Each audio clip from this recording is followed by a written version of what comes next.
Soy el doctor Juan Carlos Gutiérrez, soy médico emergenciólogo y en esta ocasión vamos a repasar la interpretación de los estudios radiográficos en la sala de emergencia como tal.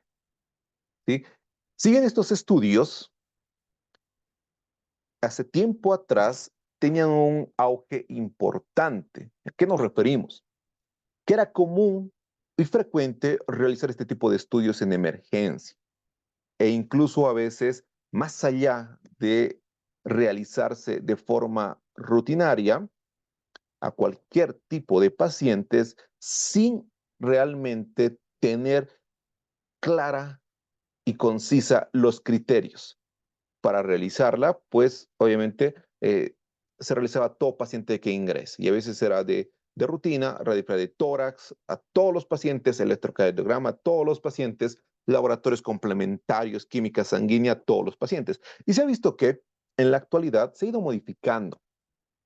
Si bien en esta parte de los estudios de imagen hay otros elementos más que representan mayor utilidad al momento de realizar el apoyo diagnóstico, como la tomografía o la ecografía o otros estudios de diversa índole de acuerdo a la patología. Por eso es que incluso hay ciertos pacientes que no se benefician al realizar ciertas radiografías. ¿Por qué? Porque eso va a demorar en el tratamiento, en el abordaje inicial. E incluso a veces no es necesario que el paciente realmente tenga una radiografía de abdomen. Si uno piensa que puede ser alguna patología en específica abdominal, pues comenzará con la ecografía como tal. De igual manera, y ayer se los comentaba, no a todos los pacientes con TEC que han sufrido un golpe en la cabeza, en el cráneo o algún traumatismo cráneoencefálico, pues van a requerir una radiografía de cráneo como tal. De tiempo atrás sí, era de rutina, pero actualmente incluso si realmente amerita, pues se le va a realizar una tomografía.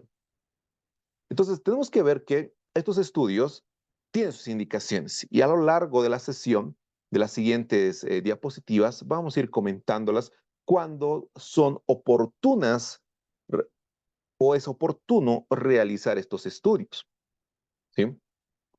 Para que no se quede con la duda de que a todos los pacientes debe pedirse de forma rutinaria. No, hay pacientes específicos, patologías específicas o incluso de acuerdo eh, a los recursos con los que se cuente en el hospital, pues también se podrá realizar, porque obviamente si está en un hospital que tiene acceso a ecografía, tomografía, rayos X, pues se priorizará el estudio con el cual les es más útil poder apoyar el diagnóstico inicial.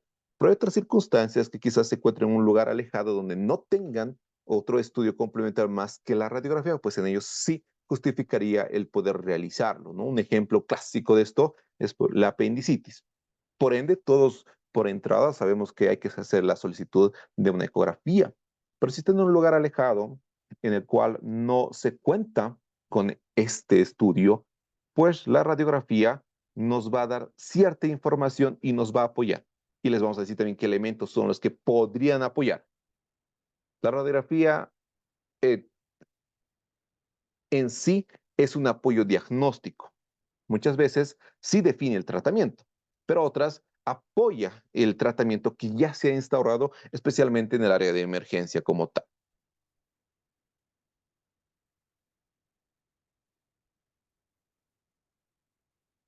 Entonces, de acuerdo a la interpretación radiográfica, tomemos en cuenta que si bien con la tecnología ya no se imprimen prácticamente todas las radiografías, sino que una mayor parte ya se las tiene en un sistema digital o a veces en un CD o incluso en foto cuando se hacen las referencias, etcétera, pero ya no se la tiene impresa como tal. Son pocas las radiografías que pueden llegar al servicio o a las referencias y el paciente tiene una radiografía impresa, ¿no? Entonces, ¿es importante que las conozcan? Sí.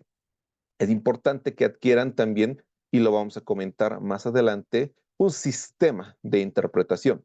Seguramente en el lapso de su formación, ustedes han cursado con la materia de radiología y obviamente les habrán indicado alguna secuencia de interpretación.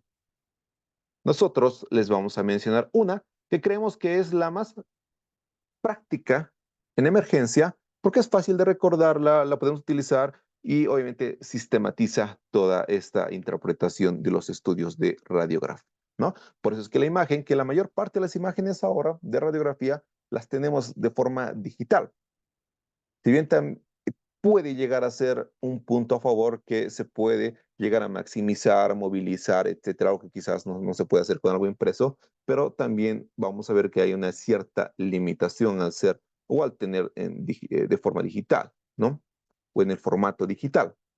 Ver incluso las características, si es una radiografía que esté posicionada de forma adecuada, que la proyección de los rayos X no hayan sido en exceso o hayan sido carentes estos. Entonces también todo esto lo vamos a ir comentando, ¿no? Recuerden que es desde el punto de vista de emergencia. Nosotros les damos pautas, tips para que ustedes puedan, obviamente, subsanar la situación cuando realmente se requiera, porque en sí estos estudios, igual por un médico radiólogo, un imagenólogo, también son sujetos a presentar informe. No son ellos los que hacen el informe, pero el personal, especialmente nosotros los emergenciólogos, tenemos eh, la necesidad de realizar la interpretación rápida en emergencia. No se puede esperar un informe escrito como tal. Entonces es raro que realmente se solicite un informe de radiografía. Es más común especialmente en los estudios tomográficos. Pero como les digo, en la emergencia, esta radiografía, si bien se puede obtener rápido, pronto, pero también el accionar, la conducta, la terapéutica que se vaya a iniciar, pues también depende de la disponibilidad de esos recursos como tal. Tal vez muchas veces hemos quedado como se ve en la imagen, con una duda, una incertidumbre, y más aún, quizás los que están comenzando a trabajar en el área de emergencia, si realmente ese paciente se beneficiará al tomar cierta radiografía, en qué proyección, cuál es el momento adecuado para tomar incluso la radiografía, a veces incluso si se tiene la disponibilidad de un equipo portátil, realmente me dará la misma imagen que si se realizara en la sala de radiografía de rayos X como tal, o incluso cuando me llegue la radiografía, ¿cómo la vamos a interpretar? ¿Cuál va a ser la hermenéutica, el sistema que vamos a implementar? Muchas dudas pueden surgir en ese momento. Entonces, lo que queremos es tratar de aliviar esa circunstancia.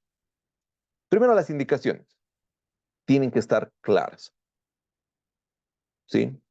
Para evitar radiación excesiva en el paciente y también que se realice ciertos estudios innecesarios o realizar varios estudios, ¿sí? Que no justifican en realidad el hacer en exceso ciertos estudios también es un conflicto en el área de emergencia. ¿Por qué? Porque también requiere tiempo y a veces no se cuenta con ese tiempo para poder realmente disponer de él y estar repitiendo las radiografías varias ocasiones, ¿no? Entonces, las indicaciones principales. Comencemos con aquellos pacientes en los que ustedes sospechan de que pueda llegar a tener alguna patología pulmonar, porque este paciente va a llegar a la sala de emergencia desaturando, con requerimiento de oxígeno suplementario, con disnea, e incluso el paciente refiere la falta de aire, una dificultad respiratoria, etcétera. Entonces, ¿qué vamos a hacer? Pues vamos a solicitar una radiografía, porque incluso durante el examen físico hemos encontrado crépitos, estertores, etcétera, o incluso ya tenemos el antecedente de que el paciente cursa con una patología pulmonar. Entonces, en ellos sí va a ser importante una radiografía de tórax. De preferencia, obviamente, debe ser una póstero anterior. Ya vamos a clarificar más adelante sobre las proyecciones. Si mi paciente viene por dolor abdominal, durante la anamnesis, la exploración física no está tan clara, quizás el diagnóstico presuntivo. Entonces, veamos si realmente requiere una radiografía o en todo caso una ecografía. Pero si sospechan de que este paciente probablemente esté cursando con datos de obstrucción intestinal, pues sí va a ser beneficioso una radiografía. O incluso si el paciente le refiere que no ha presentado deposiciones o está constipado por lo menos 4 o 5 días o una semana, también va a ser importante una radiografía abdominal como tal. Pero si sospechan alguna patología de la vía biliar o apendicitis como tal, pancreatitis, la radiografía en sí no aporta muchos datos. Entonces no tiene una indicación de primera línea o clara en estas circunstancias, a no ser que se trate o estén sospechando de una obstrucción intestinal, pues bueno, ahí sí podría beneficiarse de realizar este estudio. Lo mismo que aquellos pacientes con trauma. Si refieren caídas, golpes en algún segmento y probablemente pueda tener alguna fisura o fractura, pues sí se va a realizar. Recuerden que si hay dolor, deformidad, aumento de volumen, impotencia funcional, también hay que descartar que no exista una fractura, una lesión osteoarticular como tal. Entonces sí también va a ser importante en estos pacientes que sufren caídas, agresiones por terceras personas o son pacientes de accidentes de tránsito, ¿no? Donde el Glasgow se preserva y no refieren un traumatismo craneoencefálico como tal. Lo mismo que en pacientes que aparentemente hayan sufrido una alta transferencia de energía en un accidente de tránsito en el cual hayan estado en un vehículo motorizado a 30 kilómetros por hora, pues obviamente al ingreso a la sala de emergencia es algo que, si bien en nuestro medio todavía se mantiene, que es la cadena de trauma con las radiografías, que implica realizar una radiografía de la columna cervical, una radiografía de tórax, pelvis, de la columna dorso-lumbar. En otros países incluso ya no se solicita la radiografía para esto, sino que es una tomografía de columna cervical, tórax, abdomen, etc. Pero en nuestro medio, obviamente, seguimos utilizando la radiografía en ese tipo de pacientes, ¿no? Y obviamente, si es un traumatismo craneoencefálico con un Glasgow deteriorado, con un TEC moderado o severo, obviamente una radiografía de cráneo no les va a ser útil, ¿sí? Pero si sospechan de que probablemente hay alguna fractura, una lesión a nivel del cráneo, pues bueno, podríamos realizar una radiografía si es que no contamos con ningún otro equipo o disponibilidad de tomografía, pues bueno, por lo menos eso nos va a ayudar, ¿de acuerdo? Bien, otras indicaciones más que se puedan tener en la sala de emergencia, si el paciente viene por un, una crisis migrañosa, vértigo, cefalea intensa, pues obviamente una radiografía de cráneo no va a tener ninguna utilidad. Un paciente que refiera dolor a nivel del tórax, antes que sacar una radiografía o solicitar una radiografía, en primera instancia, pues primero se le realizará un electrocardiograma. Y si a medida que se va revisando o viendo la evolución del paciente, pues se podrá solicitar igual una radiografía de tórax. Lo mismo que para cualquier valoración prequirúrgica, especialmente cuando se trabaja de forma conjunta con el servicio de cirugía, y si el paciente tiene más de 40 años, es preferible realizarle una radiografía de tórax y seguramente un electrocardiograma, porque el anestesiólogo es probable y es lo más seguro que también solicite una valoración cardiológica para la intervención quirúrgica como tal, y por lo tanto también implica una indicación para poder realizar la radiografía de tórax como tal, ¿sí? Si van viendo, hay que adaptar la solicitud o la indicación de acuerdo a los síntomas y signos que nos está refiriendo el paciente y quizás al diagnóstico presuntivo que se tiene, ¿no? Lo mismo que si es un paciente que ha sufrido una caída y refiere dolor en la región lumbar y hay cierta alteración sensitiva o motora en las extremidades inferiores, pues una radiografía de la columna lumbar podrá ser beneficiosa, sí. Pero si tengo el estudio tomográfico, pues obviamente vamos a preferir que el estudio tomográfico, ya que nos va a dar mayor especificidad y sensibilidad, ¿no? Porque hay otros pacientes que incluso con sospecha de TEP, una radiografía de tórax me podrá ser útil. Si no tengo otros estudios, probablemente. Pero también hay que recordar cuáles son los signos que se pueden encontrar en este caso o en esta situación, ¿no? Entonces vayan viendo que las indicaciones también es de acuerdo a las patologías del paciente, de acuerdo a los síntomas y signos que nos están refiriendo para poder tomar esta conducta, ¿sí? Si es un paciente que viene por retención aguda de orina, pues obviamente en este tipo de paciente no vamos a solicitar ningún estudio radiográfico, ¿sí? Pero la interpretación la vamos a realizar en la sala de emergencia, pero la cual debe ser sistematizada. Más adelante les vamos a comentar cuál es el sistema que nosotros optamos en emergencia para que ustedes también lo puedan adquirir y lo puedan implementar, ¿sí? Si bien hay limitaciones, es verdad, hay varias, principalmente a veces cuando el paciente incluso pueda requerir una tomografía de tórax, pero el tomógrafo solo tiene cierta capacidad. Hay algunos que, por ejemplo, solo toleran 100 kilos.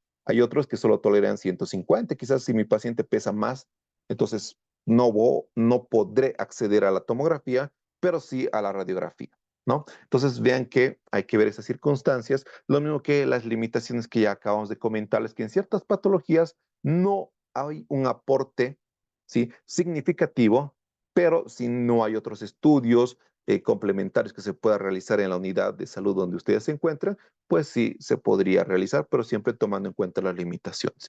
Lo mismo que la radiografía de abdomen tiene muchas limitaciones.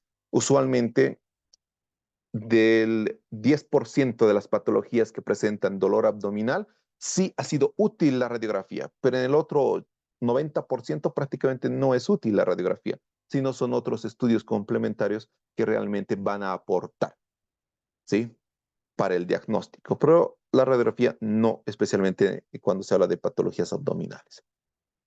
Recordar que si bien la radiografía es una herramienta que va a ir a complementar, pues la historia clínica, la parte de lo que ustedes ya han desarrollado. Si bien los datos personales, la anamnesis, el examen físico, los laboratorios, estudios complementarios, para luego llegar recién al diagnóstico sindrómico, sintomático, etcétera, ¿no? Entonces, la radiografía llega a ser un complemento, ¿sí?, para poder iniciar un tratamiento, continuar el tratamiento, pero ojo, no detallan necesariamente, ¿sí?, que se inició o no un tratamiento. Por ejemplo, son los pacientes con neumonía, ¿sí?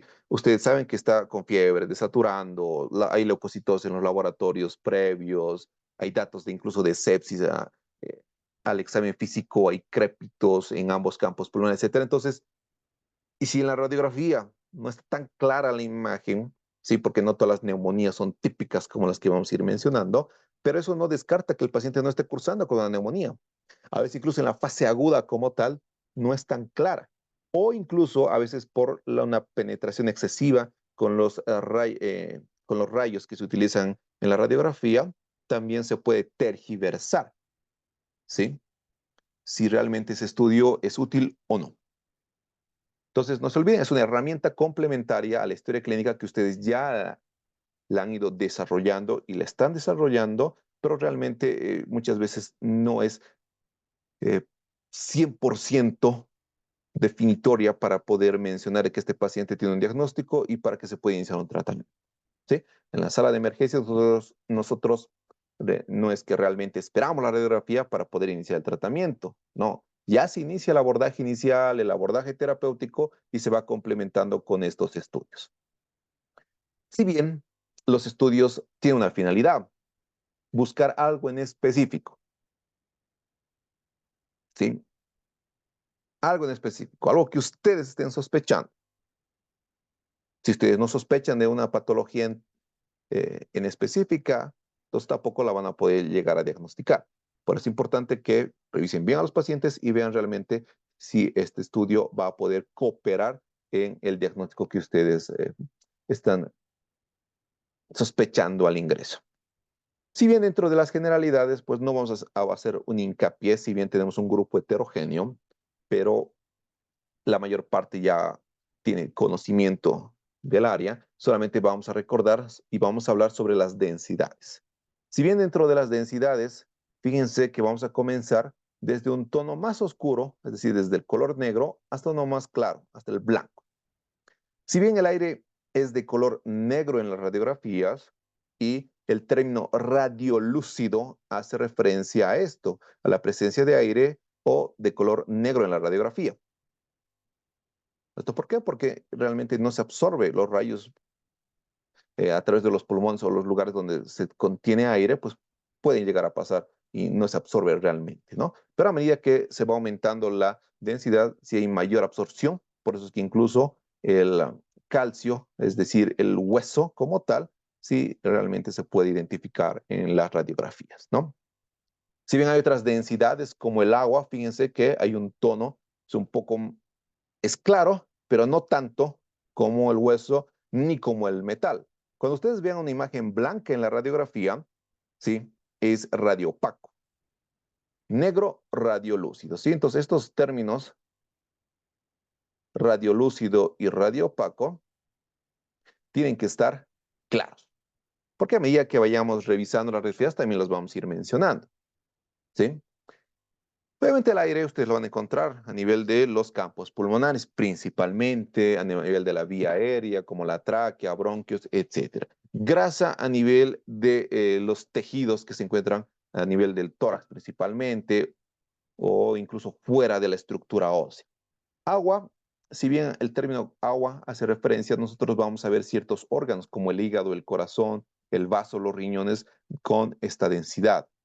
Y obviamente el calcio en todas las estructuras óseas y huesos, pues vamos a verlas de esta manera. Y el metal blanco como tal en ciertos artefactos como pinzas, monedas, etc. ¿No? Entonces, recuerden el término radiolúcido hace referencia al aire de color negro, radio opaco al metal cuando es de color blanco, ¿no? Sí, a las densidades como tal. Si bien la literatura menciona 4 densidades, pero en realidad podremos tomar como una quinta más al metal para que pueda englobarse dentro de estos aspectos, ¿sí? Si bien a medida que vayamos viendo las radiografías vamos a encontrar que aire, si bien el estómago tiene, no es todo el estómago, ¿sí? Sí hay un segmento de la cámara gástrica que sí presenta aire. En el intestino delgado también se puede ver, a veces es normal que se vea, pero no en gran medida. Ya vamos a ver cuándo se considera patológico la presencia de aire en el intestino delgado y en el intestino grueso. La grasa como tal lo hemos comentado en ciertos órganos como el riñón, hígado, incluso el corazón.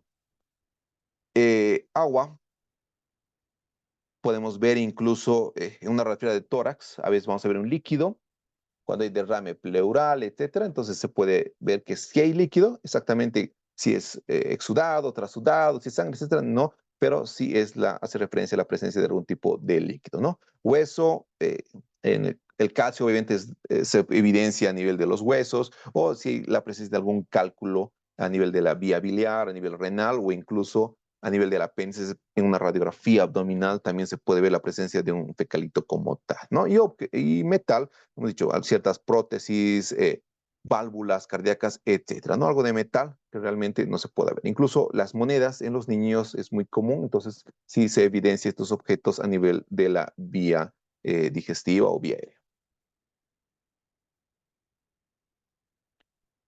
Dentro de las proyecciones, hay proyecciones PA, postero-anterior, antero-posterior, lateral, proyecciones en decúbito, de pie o oblicua. Bien. La PA hace referencia a la de tórax principalmente, y eso nos ayuda a ver mejor o a interpretar mejor la presencia del corazón y los campos pulmonares. AP es principalmente para el abdomen. Recuerden que la orden es radiografía de abdomen, AP y de pie, incluso para complementar, ¿verdad? La lateral ya no es tan común, pero en tórax sí se utilizaba, principalmente a veces para poder ver mediastino, el anterior, medio o el posterior, o incluso a veces los derrames a nivel pulmonar o los derrames pleurales no son tan claros en una radiografía posterior anterior, pero al realizar una radiografía lateral sí se puede evidenciar que el derrame es posterior, etcétera. Entonces sí va a poder servir una imagen lateral, ¿de acuerdo? Lo mismo que una imagen lateral, especialmente de la columna cervical, de la columna dorsolumbar lateral, también nos sirve cuando se aplique la cadena de trauma como tal. De cúbito, el paciente no puede colocarse de pie, el paciente permanece recostado, ¿sí? Puede ser pacientes con deterioro neurológico, con imposibilidad de, de ponerse de pie por alguna secuela neurológica, por alguna fractura a nivel de la cadera, etcétera. Entonces, no, estos pacientes no se ponen de pie. Entonces, los que sí se puedan poner de pie, no hay problema, se hace la radiografía posterior anterior o se hace la radiografía de abdomen AP. Y la radiografía oblicua como tal, pues se hace en tórax, tórax oblicua, y esta radiografía se utiliza más que todo en aquellos pacientes en los que se sospecha que pueda llegar a tener alguna fractura a nivel del arco costal como tal.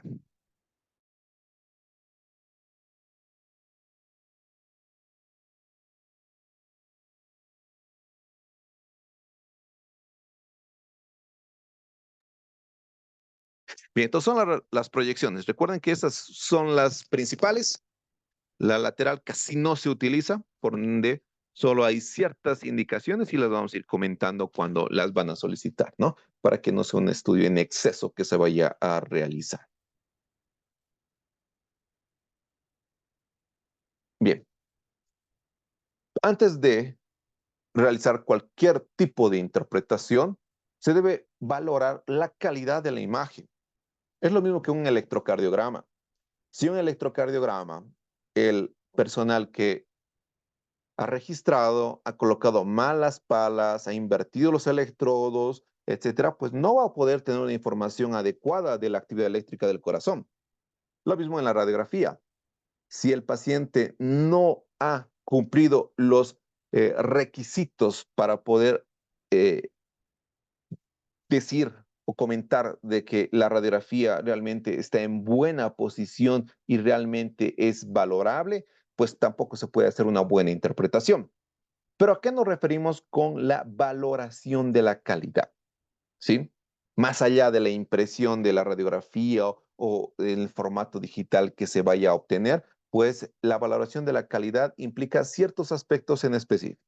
¿Sí? La posición del paciente, si se logra ver ciertos tejidos o incluso podemos determinar la posición. ¿Sí? Por ejemplo, acá, ya apagar la cámara para que se pueda visualizar mejor las imágenes. En esta imagen se puede observar que la radiografía está centrada. Sí. ¿Por qué? Prácticamente en la línea central de la radiografía, nosotros tenemos a la columna dorsal como tal. Y esta justo se encuentra al centro. Por lo tanto, podemos decir en primera instancia que aparentemente está centrada la radiografía. Aparentemente se pueden ver ambas clavículas como se ve en la imagen.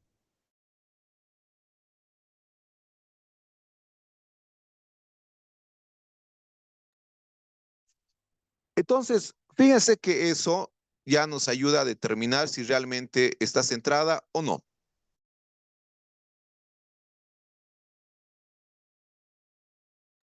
Entonces, es lo primero que ustedes deben valorar. La posición al centro o en la línea media tiene que estar la columna dorsal. Debe poder evidenciarse ambas clavículas completamente y estar al mismo nivel, ¿sí? Eso en primera instancia, ¿sí? Para decir que realmente está centrada. ¿De acuerdo? Ese es el primer requisito que ustedes deben tomar en cuenta al evaluar estas radiografías. ¿Por qué? Porque si la radiografía solo se ve una clavícula, se ve parte de la O, la columna dorsal no está al medio, está incluso oblicua, pues les va a dificultar realmente poder realizar una buena valoración de este estudio radiográfico. Lo otro que se debe ver es la penetración de los rayos X. A veces obviamente eso escapa de nuestras manos, ¿por qué? Porque es el personal técnico quien realiza los cálculos, las mediciones o qué rayos van a utilizar, con qué profundidad, etcétera. Pero también debe ser importante, ¿sí? Verificar si el estudio, pues que me están facilitando, tiene una alteración en la penetración en exceso o incluso no ha utilizado una buena penetración, no se logra ver todas las estructuras, no me va a poder servir para poder realizar una buena interpretación. Y ahora les voy a mostrar una imagen a qué nos referimos con esto. Pero esos dos aspectos deben tomarse en cuenta. Y la otra, si hablamos de tórax principalmente, debe ser una radiografía en inspiración. Obviamente, lo ideal es que sea en inspiración, pero a veces ustedes van a tener pacientes con un deterioro neurológico Glasgow 9, 8, no les va a hacer caso. O incluso un paciente intubado, pues obviamente tampoco les va a hacer caso. por más que usted le diga inspire, no hay tal respuesta como tal, ¿sí? Entonces, lo ideal es que se tenga por lo menos en inspiración.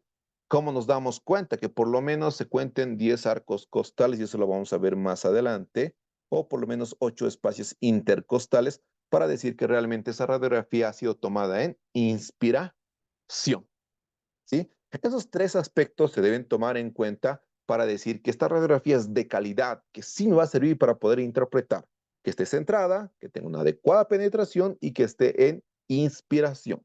Tres aspectos que ustedes los deben recordar muy claro, ¿sí? Fíjense en esta radiografía.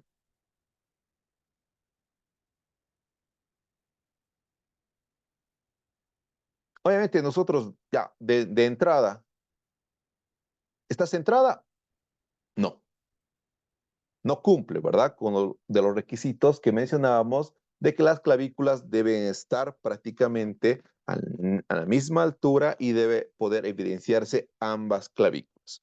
También que la columna dorsal esté al centro de la placa o de la imagen radiográfica y por lo tanto este estudio no cumple no cumple la calidad como para poder realizar una buena interpretación y tendría que re, realizarse otra radiografía como tal, ¿no? Incluso en la penetración, si ustedes se fijan, es, le, no es tan penetrada. ¿Por qué? Porque no se logra ver incluso los cuerpos vertebrales.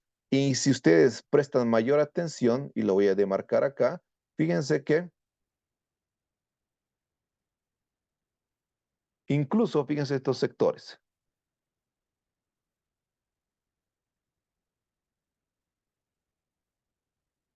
¿no? Fíjense que en esta imagen no me permite una buena visualización de los campos pulmonares. Y esto es porque hay una alteración en la penetración de la radiografía. Por lo tanto, entonces, esta radiografía no es valorable para poder interpretarla y se la conoce como una radiografía rota. Así es la terminología, ¿no? Una radiografía que esté rotada no es adecuada para poder realizar una buena interpretación de este estudio, ¿sí?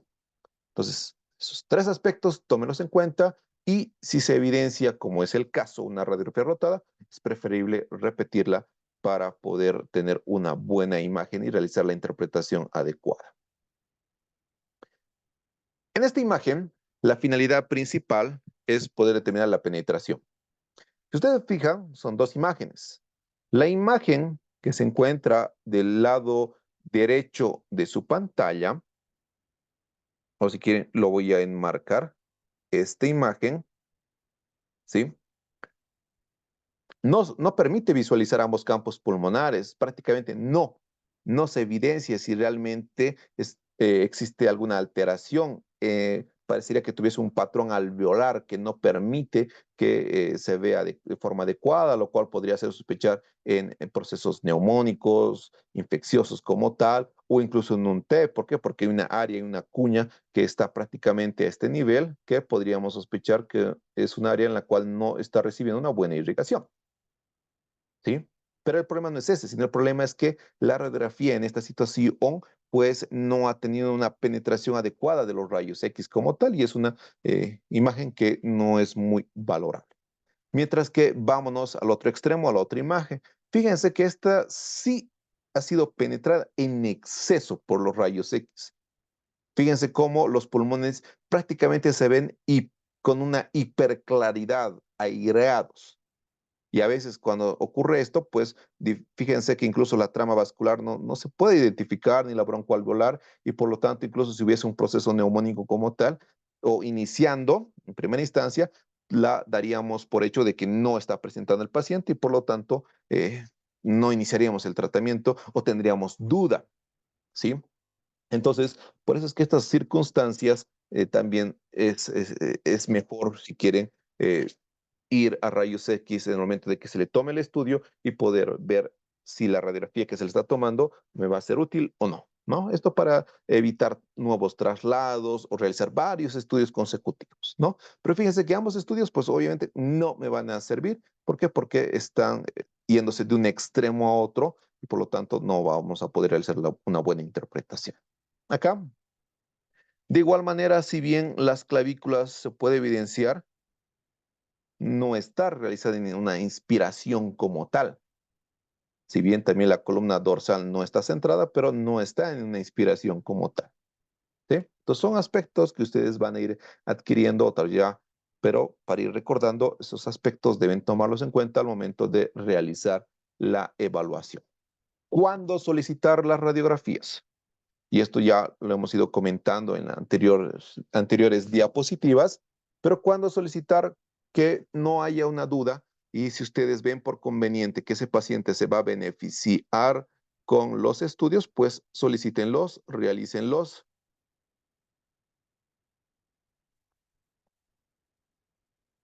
Ahora, en trauma, lo hemos comentado, sí debe realizarse la cadena de trauma. Columna cervical, cervical lateral. En realidad, la cervical AP no tiene mucha utilidad. Nos interesa la cervical lateral y que se pueda ver las 7 vértebras. Tórax anterior, porque obviamente a un trauma no le vamos a hacer parar, que esté de pie, etcétera. No, ¿verdad? Entonces es tórax AP, pelvis AP, columna dorso-lumbar AP y lateral. ¿Sí? Eso en trauma. Y obviamente si el paciente ha sufrido agresión, golpe en algún segmento de una extremidad superior o inferior, pues obviamente también debe realizarse una radiografía para descartar que no exista ninguna lesión osteoarticular. Por ende, en trauma sí es importante solicitar las radiografías. Patologías. Si ustedes sospechan de un proceso neumónico, de alguna infección a nivel de los campos pulmonares, sí, les va a ser muy útil poder realizar. Si sospechan de obstrucción intestinal, también les va a ser útil las radiografías, ¿no? E incluso también se utiliza para el control, para ver la evolución. Si mi paciente tenía un gran compromiso pulmonar, el momento que ingresó a la sala de emergencia, a los 3, 5 días tendremos que repetir este estudio para poder verificar si realmente está mejorando ese patrón alveolo ocupacional disminuido o se está consolidando o se está agravando. Incluso esto también nos sirve para los controles de estos pacientes, como también como control para ciertos procedimientos. Pacientes que intubamos, por más que tenga una radiografía previa de tórax, se realiza otra para controlar que la posición del tubo sea la adecuada. Lo mismo que al colocar un catéter venoso central, ya sea vía subclavia, yugular posterior o incluso un catéter de hemodiálisis, también vamos a requerir una radiografía de tórax para poder evidenciar que el catéter esté en buena posición.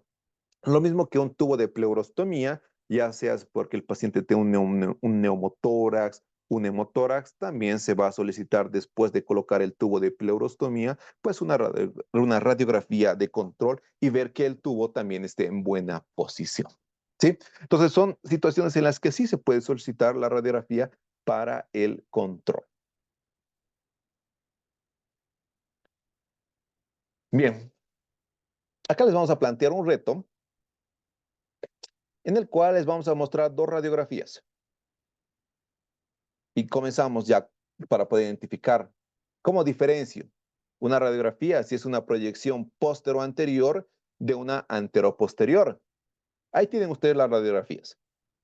No es necesario que me respondan, pero vayan identificando y cuál creen que sea. La de la izquierda es la antero-posterior, la de la derecha es la póstero-anterior. O sea, ¿cuál es? Y a veces puede ser un conflicto realmente determinar, porque a veces nos pueden traer la impresa, la radiografía o vía digital y no menciona si es AP o PA, pero es fácil identificar, sí. Y a veces no es necesario ver todas las estructuras, basta con ver una en específica. Y aquí les vamos a facilitar un tip para que ustedes puedan identificar y vamos a ver ahora con lo que ustedes presuntamente al inicio pensaron si es posterior anterior o es PA o AP, vamos a verlo. Fíjense, ahí está. La que ustedes tienen al lado derecho de la pantalla es posterior anterior y al lado izquierdo es antero posterior. ¿Sí? Ahí está. Ya tienen la denominación y la descripción. ¿Pero por qué? ¿Por qué es PA y AP? Por la posición de las escápulas. ¿Cómo sé si es PA o AP? Por la posición de las escápulas. Fíjense que las escápulas en la proyección póstero anterior están prácticamente por fuera. Si ustedes se fijan, están fuera del campo pulmonar. Eso en la PA. Pero en las radiografías de tórax que son AP, pues la escápula sí está dentro del campo pulmonar. Entonces es un tip que les va a ayudar a ustedes al momento de reconocer, y es una pregunta incluso para los estudiantes de medicina, los internos, ¿cómo diferenciar si es AP o P? La posición de las escápulas. Escápulas que estén fuera de los campos pulmonares es una proyección PA. Escápulas que se encuentren dentro de los campos pulmonares es una proyección AP. Ahora corroboren con lo que ustedes estaban pensando inicialmente y vean si estaban en lo correcto, y si no, pues pueden corregirlo de acuerdo a este pequeño tip que les acabábamos de enseñar o de indicar. Tal vez ya lo conocían y no lo estaban tomando en cuenta, pero es algo práctico, ¿no? Para que no estén contando, a ver cuántas costillas tiene. Me ha dicho que la AP tiene 6, la posterior anterior 8, a ver cómo está la silueta del corazón, se logra ver la columna dorsal. Hay muchos factores que pueden tomar en cuenta, pero en este caso, las escápulas es un buen tip que nos ayuda a emergencia para poder determinar qué tipo de proyecciones. Bien, entonces ya hemos visto la utilidad de la interpretación en emergencia de las radiografías, cómo valorar la calidad de estas radiografías. Ahora entremos al otro tema que nos compete, que es la radiografía de tórax, que son prácticamente la mayor parte de estudios que se toma en cuenta en la sala de emergencia, las radiografías de tórax. ¿Sí? Será importante para esto que obviamente se tenga en cuenta la anatomía. No es necesario que hagamos una descripción, un recuerdo anatómico en este momento con imágenes de apoyo, pero ustedes saben que el pulmón derecho tiene 3 lóbulos, el pulmón izquierdo tiene 2 lóbulos, que se encuentra la cintura escapular en la parte superior, tenemos las parrillas costales, el esternón, la columna dorsal, etcétera, ¿no? Entonces, todas esas estructuras ustedes ya la conocen, saben que está el corazón al centro, tenemos los 2 pulmones, en la parte superior del corazón tenemos ciertos vasos o grandes vasos que sí va a ser importante también reconocerlos. ¿Sí? Entonces, esas características, pues por ende, nosotros ya creemos que se tiene el conocimiento y podemos ir avanzando en estos aspectos. Al tener una radiografía, como se ve en la imagen, uno la puede tomar en las manos, ¿sí? Y a veces no apreciar realmente toda la información que nos puede brindar. Muchos ven la radiografía y solo se fijan pulmón y corazón.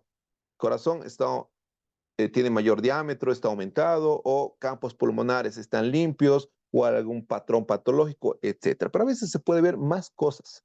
Hay un montón de elementos más. Lo que queremos es que cuando ustedes puedan tomar una radiografía, como se ve en la imagen, ¿sí? Eso es antes del curso. Después del curso esperamos que puedan realmente poder identificar estas estructuras, ¿sí?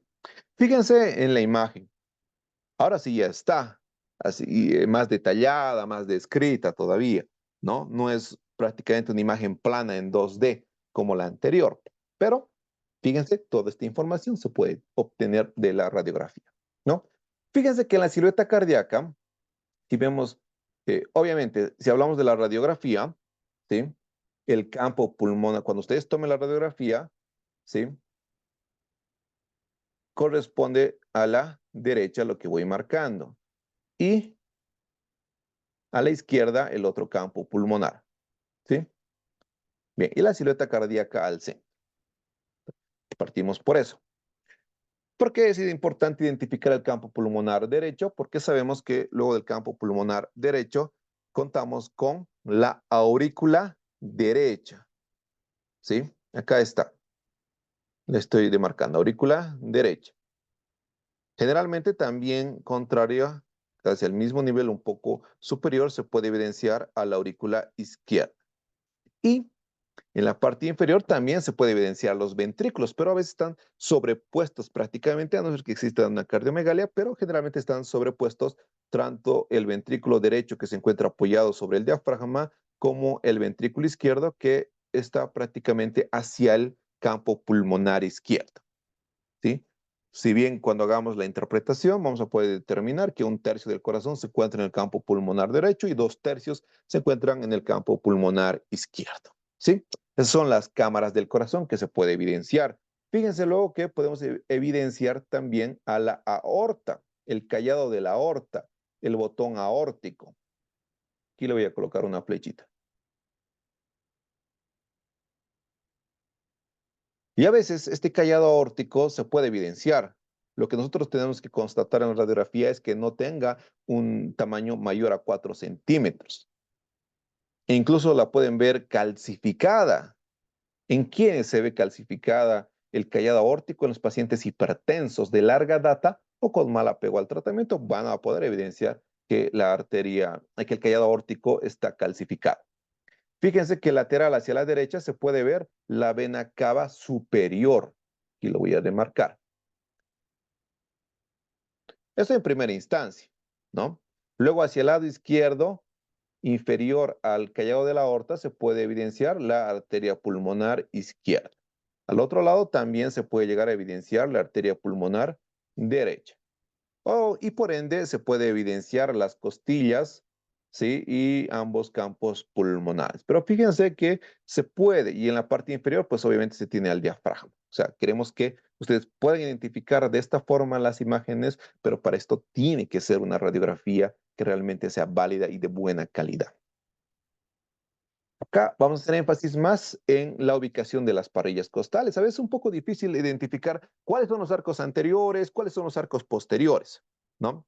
Fíjense que en el campo pulmonar derecho tenemos identificados a los arcos costales, pero son los arcos costales posteriores.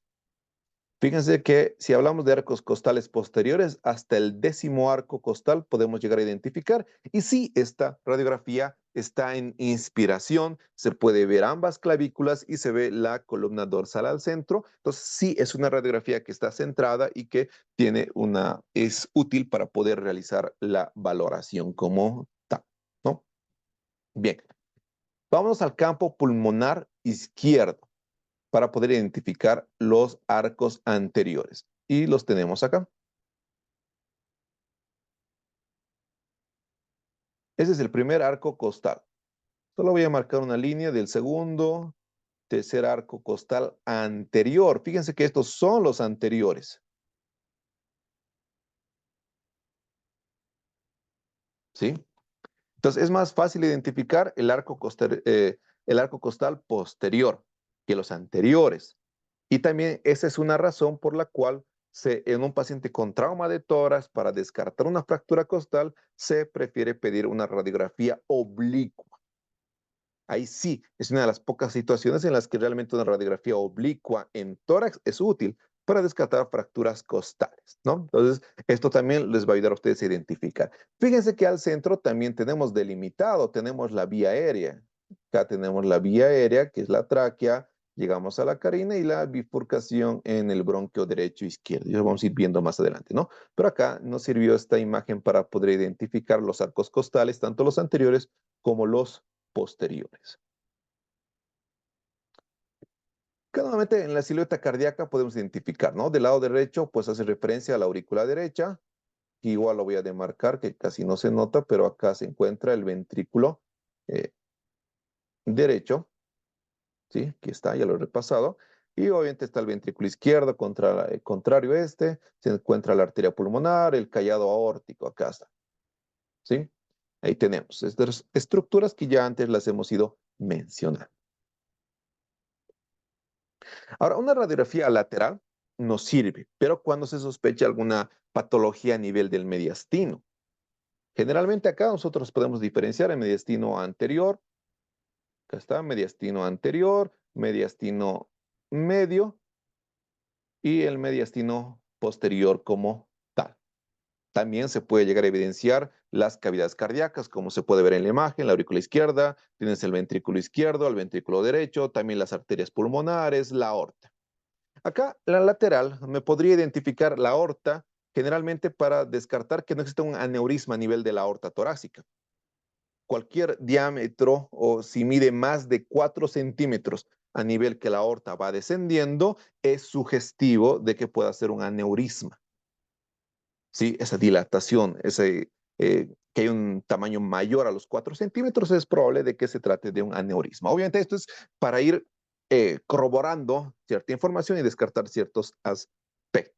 La lateral también me puede servir para neumonías, procesos neumónicos que a veces son posteriores o laterales, o derrames pleurales que a veces es posterior y no se identifica de forma adecuada en las proyecciones 2D, ¿no? Que son las postero anterior o la AP o la PA.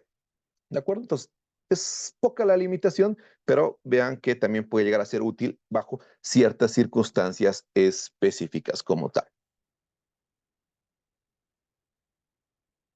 Acá nuevamente podemos identificar los arcos costales en números de color azul, los arcos costales posteriores. Y en el campo pulmonar izquierdo vemos los arcos costales anteriores en números rojos. ¿Sí?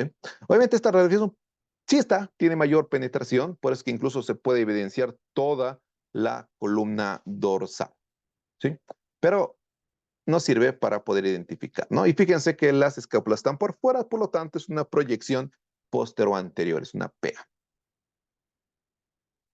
Tiene ambas clavículas, entonces sí estaría centrada, ¿no? Sí nos permitiría una valoración casi adecuada, a no solo exceptuando que la penetración es en exceso y que realmente no tendría que verse todas las vértebras a detalle como se puede apreciar en la imagen. Aquí tengo otra imagen. Fíjense que en la imagen se puede evidenciar algo y hay que tomar en cuenta el sexo del paciente. A veces las glándulas mamarias proyectan la silueta como tal y si uno no toma en cuenta eso, pues puede suponer que se está tratando de un proceso neumónico o un patrón alveolo ocupacional, etcétera, ¿no? Entonces aquí se puede evidenciar que es un paciente femenino y que sí tiene aquí la sombra de las glándulas mamarias como tal. Bien, eso en cuanto a las estructuras que uno puede llegar a encontrar en la radiografía de tórax. Ahora vamos a ver la interpretación. La interpretación de la radiografía debe sistematizarse. Tal vez lo más frecuente o lo más común es que en la facultad nos indicaron que nosotros podemos evaluar una radiografía de afuera hacia adentro o de adentro hacia afuera. ¿Sí? Pero a veces no existe una buena valoración de las estructuras al ser tan, si quieren, tan inespecífica al momento de evaluarlas. Por eso preferimos utilizar este mnemotécnico denominado ABCDE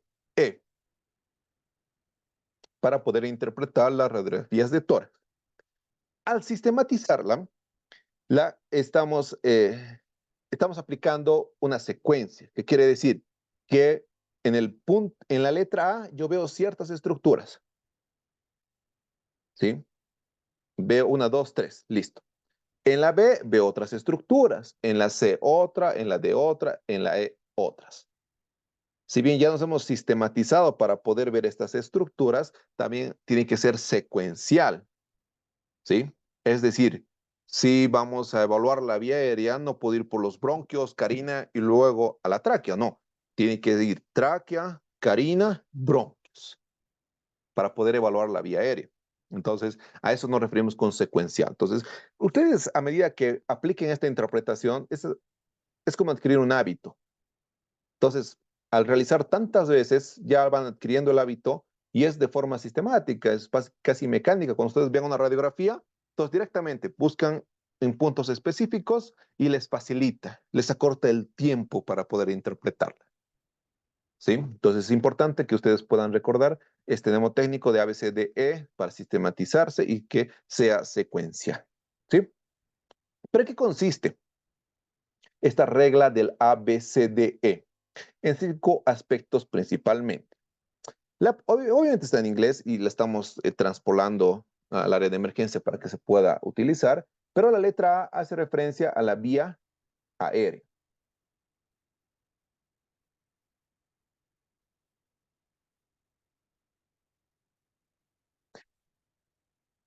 Luego, la B hace referencia a los pulmones y a la pleura. La C hace referencia a cardiovascular. La D a huesos y la E todo lo que no hemos mencionado en los puntos anteriores. Entonces, vean, es fácil de recordar. A, vía aérea, B, pulmones y pleura, C, cardiovascular, D, huesos y E, todo lo que no se mencionó antes. Entonces, es algo que ustedes pueden ir recordando. Ahora vamos a ir mencionando cada una de estas letras, en qué consisten, qué es lo que tenemos que evaluar, qué es lo que tenemos que buscar. Bien, entonces, tomen en cuenta 5 letras, cada una con algo específico. Comenzamos por la vía aérea. Y ahí tenemos la radiografía, ¿sí? Se logra evidenciar, ¿verdad? Tenemos una imagen radiolúcida al centro.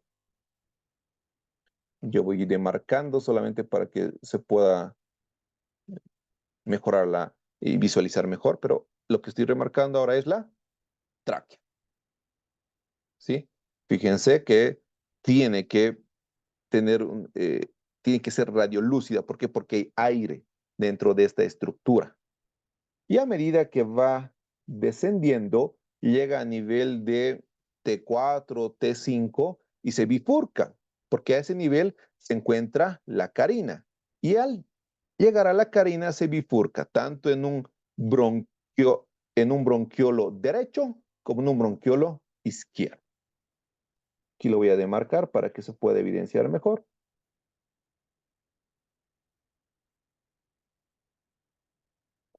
Fíjense por qué la flecha, la tercera flecha que apareció con bronquio, no está recta. No está recta por algo. Porque el bronquio derecho tiene una posición un poco más vertical que la izquierda, como se ve en la imagen con lo que acabamos de resaltar. Y esto, pues, ¿en qué nos sirve conocer este detalle? Generalmente cualquier objeto, especialmente niños, que vaya a la vía aérea, generalmente va a ir a obstruir el bronquio derecho. Por la posición, al ser vertical, es más fácil que cualquier objeto se quede justo a ese nivel. E incluso cuando se intuba al paciente y no se mide de forma adecuada hasta qué número se debe dejar a nivel de los incisivos como tal, pues entonces se excede el tubo y a veces está en 22, 24, pero es selectivo. Y como el bronquio derecho es más vertical que el izquierdo, pues el tubo tiene una predilección y se va siempre a la derecha. Por eso es que al momento de la auscultación durante la intubación, siempre se comienza por epigastrio y luego la base del pulmón izquierdo y luego la base del pulmón derecho. Comenzamos evaluando la base del pulmón izquierdo. ¿Por qué? Porque siempre es frecuente que el tubo, cuando está introducido en mayor medida, se vaya hacia el lado derecho y por lo tanto disminuye la ventilación del campo pulmonar izquierdo, ¿no? Entonces, vea que esas circunstancias son útiles para que ustedes puedan evaluar, ¿no? Entonces, vía aérea, tráquea, carina y bronquio. Estamos evaluando estas estructuras. En la letra A, ¿sí? Ahora, a veces cuando hay estenosis de la vía aérea, van a ver la imagen que dice en punta de lápices. En lápiz, a ver, ¿dónde está? O punta de lápiz. ¿Dónde?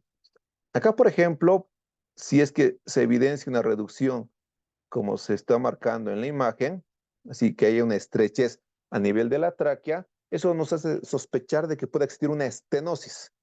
A veces es idiopática, no hay una causa, pero a veces en los pacientes que han estado internados en terapia intensiva por periodos prolongados, pueden llegar a desarrollar una estenosis de la vía aérea como tal.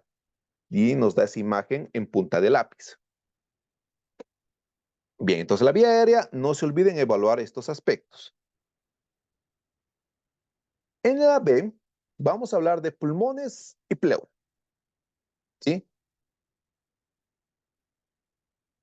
Bien,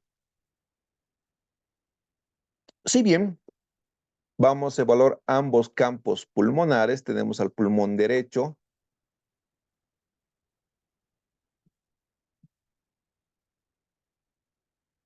como lo estamos demarcando en la imagen, tenemos al pulmón izquierdo, ¿sí?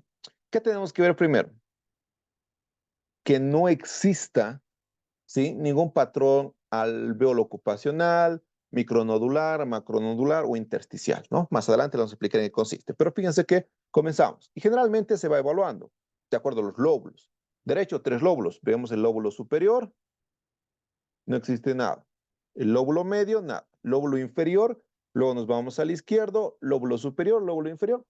No, aparentemente no hay una alteración o algún dato o algún patrón patológico en esta radiografía para poder evaluar los campos pulmonares. Si bien a nivel superior habla de las ápices, igual no se encuentra ninguna alteración. A veces cuando hay ciertas cavitaciones, especialmente en los pacientes con tuberculosis, se observa a nivel de las ápices principalmente, ¿no? Ahora, obviamente acá no se observa. Una radiografía aparentemente normal, ¿sí? Luego se debe evaluar los ángulos costofrénicos. Fíjense que en la parte inferior del diafragma, con el campo, la unión con el campo pulmonar derecho, acá, es un ángulo agudo y está libre, ¿sí? Fíjense aquí y aquí. No está ocupado por nada, por lo tanto están libres. ¿Cuándo se encuentra borrado ese ángulo? Cuando hay la presencia de líquido o tal vez sangre en pacientes que estén relacionados a un trauma de tórax. Pero en este momento no se observa. Por lo tanto, eso es normal. Lo normal es que estos ángulos estén libres, que en los campos pulmonares no se encuentre nada y a nivel de las ápices pulmonares tampoco se evidencia ninguna alteración patológica, ¿no? Entonces, en la letra B, ¿qué es lo que tienen que evaluar? Pulmón y pleura. Ahora, obviamente, más adelante les vamos a hablar quizás sobre algunas radiografías, por ejemplo, en el TEP, a nivel de la pleura sí se puede ver alguna alteración, pero lo vamos a comentar más adelante, ¿ya? Pero en este punto, pulmones, pleura. No se evidencia nada más. Bien, vámonos a la letra C. En la letra C, como hemos visto en imágenes previas, nos interesa más la silueta cardíaca, nos interesa el corazón, la posición. Les comentaba, generalmente el corazón, 1/3 del lado o en el campo pulmonar derecho, 2/3 en el campo pulmonar izquierdo, ¿sí? Eso es lo normal. Ahora hay situaciones, obviamente, que son raras, como la dextrocardia, donde el corazón se encuentra en el lado derecho, pero no solo el corazón está hacia el lado derecho, sino que todas las estructuras o todos los órganos del lado derecho se van hacia la izquierda. ¿Sí? Y de la izquierda hacia la derecha. Por ende, entonces es raro ver esas circunstancias, pero en algún momento tal vez se llegue a presentar, ¿de acuerdo? Pero por el momento nos interesa en la C de circulación, la posición al centro y tomando en cuenta los porcentajes en el campo pulmonar derecho o izquierdo, ¿sí? No se olviden que acá tenemos la aurícula derecha, tenemos la aurícula izquierda, tenemos al ventrículo derecho y al ventrículo derecho y al ventrículo izquierdo.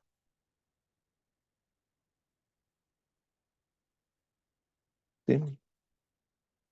Tenemos en la parte superior, no se olviden, el callado aórtico, también se puede visualizar la arteria pulmonar derecha y en el campo pulmonar izquierdo verse o evidenciarse la vena cava superior. ¿Sí? Bien, la posición del corazón, el tamaño. Para que podamos valorar el tamaño, la radiografía tiene que ser PA. Pero en este caso la radiografía es AP. ¿Por qué? Porque las escápulas están por dentro y por lo tanto no es tan valorado. ¿Sí? A veces por la proyección AP se llega a magnificar un poco más el corazón. Entonces vean que es importante saber si realmente es PA o AP y en este caso pues no me permitiría una buena valoración del tamaño de la silueta cardíaca. ¿Sí? Obviamente el botón aórtico lo hemos comentado, se encuentra en la parte posterior, eh, está calcificado en aquellos pacientes que son hipertensos, de larga data, etc. Los ilios pulmonares, que son estos que hacen referencia, ¿sí?, a la presencia de la arteria pulmonar izquierda y de la arteria pulmonar derecha. Ahí se encuentran los ilios. Pero iremos viendo más imágenes. El índice cardiotorácico es algo que ya no se realiza con tanta frecuencia como años atrás.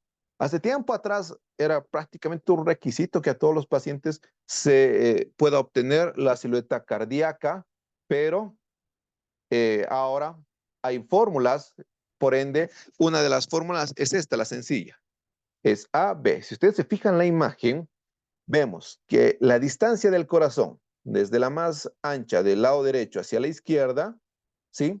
Se debe dividir entre la distancia que complete desde la parrilla costal derecha hasta la parrilla costal izquierda, tomando como base el diafragma, ¿sí?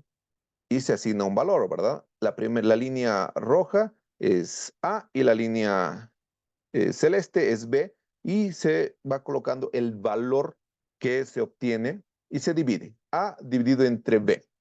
Lo normal es que sea menos de 0.5. ¿Cuándo es patológico? Cuando el valor es superior a 0.5.